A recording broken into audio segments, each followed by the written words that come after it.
कहानी बुजुर्गों का सम्मान।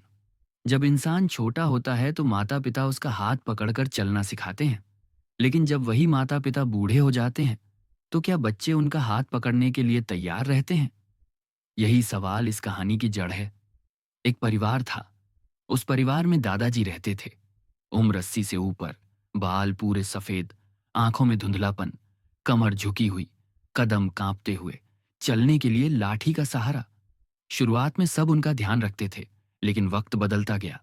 बच्चे बड़े हुए, पोता पढ़ाई में व्यस्त हो गया, बहू घर के काम और मेहमानों में, बेटा नौकरी और कारोबार में। अब दादाजी अकेले पड़ने लगे। वो चाहते थे कोई उनसे बात करे, कोई उनका हाल पूछे, लेकिन किसी के पास उनके लिए समय न था। एक शाम दादाजी बरामदे में बैठे थे, आंखें आसमान पर, चेहरे पर उदासी। इतने में पोता रामू आया। रामू बोला, दादाजी, आप हमेशा अकेले क्यों बैठे रहते हो? दादाजी मुस्कुराए, धीरे से बोले, बेटा, जब इंसान बूढ़ा हो जाता है ना, तो उसे सबसे ज्यादा अकेलापन सताता है। पैसा, कपड़े, खाना सब मिल जाता है, लेकिन कोई पास बैठकर दो बातें कर ले, ये मिलना मुश्किल है। रामू चुप हो गया। उसकी मासूम आंखों ने सब समझ लिया। अगले दिन का खाना। सब लोग टेबल पर बैठे।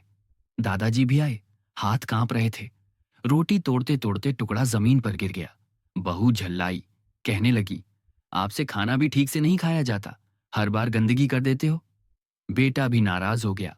बोला, पिताजी, अब आपको अलग बैठना होगा, आपके साथ खाना मुश्किल है। उस दिन से दादाजी की थाली अलग कर दी गई। अब वो कोने में अकेले बैठकर खाते थे। रामू ये सब देखता था। वो रोज दादाजी की आंखों में उदासी देखता।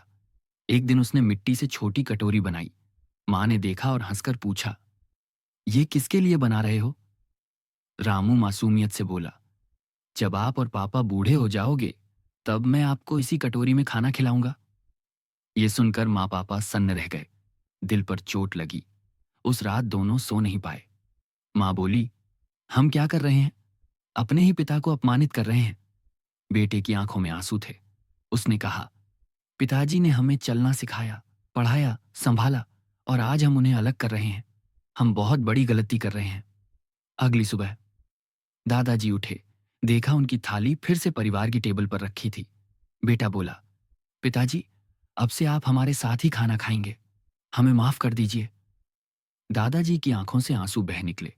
उन्होंने रामू को गले लगाया और बोले, बेटा, तू ही मेरा सबसे बड़ा सहारा है। दिन बीतते गए। अब परिवार दादाजी का ध्यान रखने लगा, लेकिन वक्त किसी के लिए नहीं रुकता। दादाजी की सेहत धीरे धीरे बिगड़ने लगी। कभी तेज बुखार, कभी सांस फूलना, कभी आंखों में अंधेरा छा जाना। एक रात दादाजी बहुत बीमार हो गए। डॉक्टर को बुलाया गया। डॉक्टर बोला, इनका शरीर अब बहुत कमजोर हो चुका है, इन्हें आराम की जरूरत है। परिवार परेशान हो गया। बहू रोने लगी। बेटे के दिल में अपराध बोध बढ़ने लगा। वो बोला, मैंने बहुत गलती की, अपने पिता को तकलीफ दी। अब समझ आया कि माता पिता का सम्मान करना ही सबसे बड़ा धर्म है। रामू दादाजी का हाथ पकड़कर बोला, दादाजी, आप जल्दी ठीक हो जाओ, मैं आपको कभी अकेला नहीं छोड़ूंगा। दादाजी की आंखों से आंसू निकले। उन्होंने कहा, बेटा, मैं अब ज्यादा दिन नहीं रहूंगा, लेकिन तू हमेशा अपने माँ बाप का साथ देना, कभी उन्हें अकेला मत छोड़ना। कुछ हफ्तों बाद दादाजी ने दुनिया छोड़ दी। घर में सन्नाटा छा गया। हर कोई रो रहा था, लेकिन सबसे ज्यादा पछतावा बेटे और बहू को था। उन्होंने महसूस किया कि इंसान चाहे कितना भी बड़ा क्यों ना हो जाए, माँ बाप और बुजुर्गों के बिना अधूरा है। रामू ने उस दिन से एक संकल्प लिया। उसने कहा, जब मैं बड़ा हो जाऊंगा, मैं अपने माता पिता को कभी अकेला नहीं करूंगा। मैं उनका हाथ उसी तरह पकड़ूंगा जैसे उन्होंने मेरा पकड़ा था। सीख, मॉरल, बुजुर्ग हमारे अनुभव का खजाना है। उनका सम्मान करना ही असली पूजा है। जो अपने माता पिता का आदर करता है, उसका जीवन कभी अधूरा नहीं होता।